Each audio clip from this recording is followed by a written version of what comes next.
Assalamualaikum warahmatullahi wabarakatuh.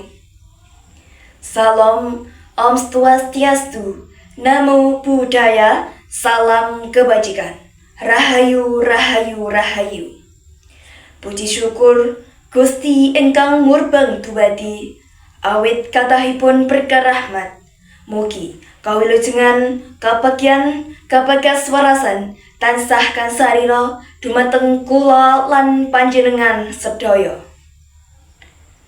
Shalawat salam katepna dumateng junjungan kita Nabi Agung Nabi Muhammad sallallahu alaihi wasallam ingkang kita amtu-amtu syafaatipun benjang wonten ing yaumul akhir.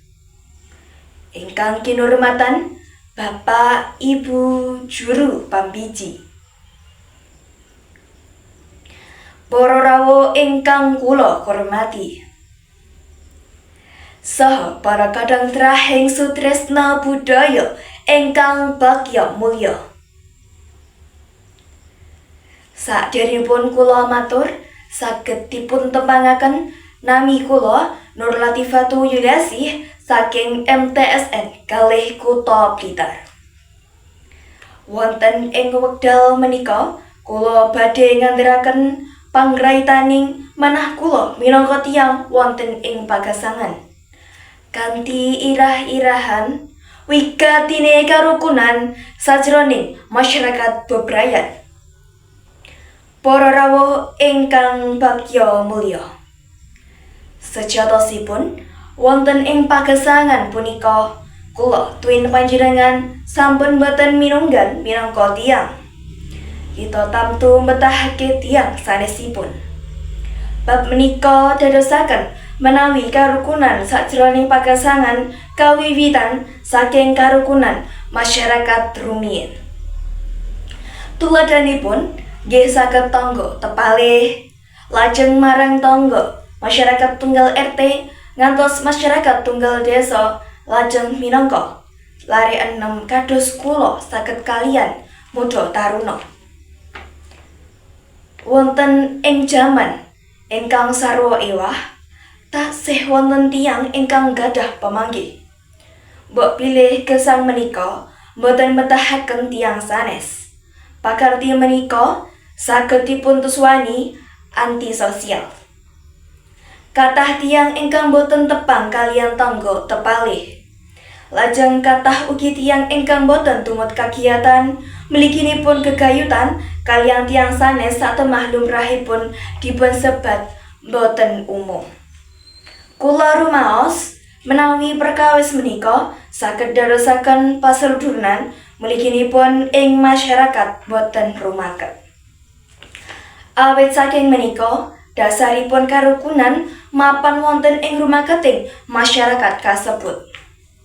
Para rawuh ing suka basuki, wonten ing tiyang Jawa rumaketing masyarakat menika saged katindakake kanthi laku sak menika.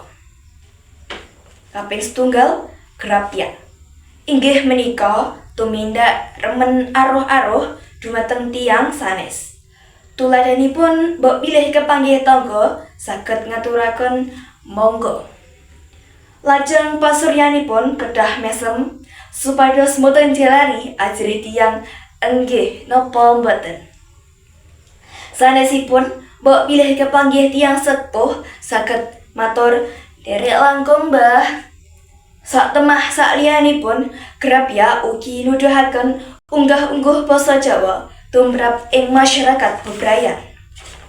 Kaping loro tandang karya inggih menika wujud tulung tinulung ing masyarakat bebrayan.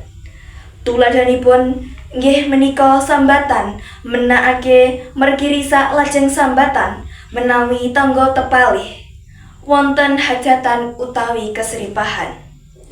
Satemah sambatan menika saged nuwuhake rasa pasurnan senajan boten sak keluarga. Kaping telu gadah watak tepa slira. Kadosta Pancasila ing sila kaping 3 wonten ing sajroning masyarakat kita kedah hormat dhateng sakpada.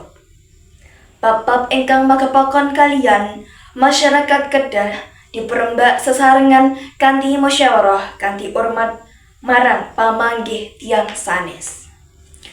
Para rawuh ingkang bagya mulya, saking bab ingkang sampun kula andharaken ing nginggil, kula badhe ngemutaken mbok pilih karukunan menika ugi kawiwitan saking penggalih utawa niat kita rumiyin. Kanthi niat ingkang temenan wonten ing saben masyarakat mila karukunan kasebut saged ginayuh. Cekap semanten anginipun kula matur, sumangga sesarengan panjenengan kalian kula saged sesarengan amumangun karukunan wonten sakjroning masyarakat kanthi asesanti, cerah agawe bubrah, rukun agawe sentosa. Rahayu, rahayu, rahayu. Kupat bumbu santen menawi gadah lepat kula nyuwun agunging pangapunten. Wassalamualaikum warahmatullahi wabarakatuh. Nuwun nuwun, matur nuwun.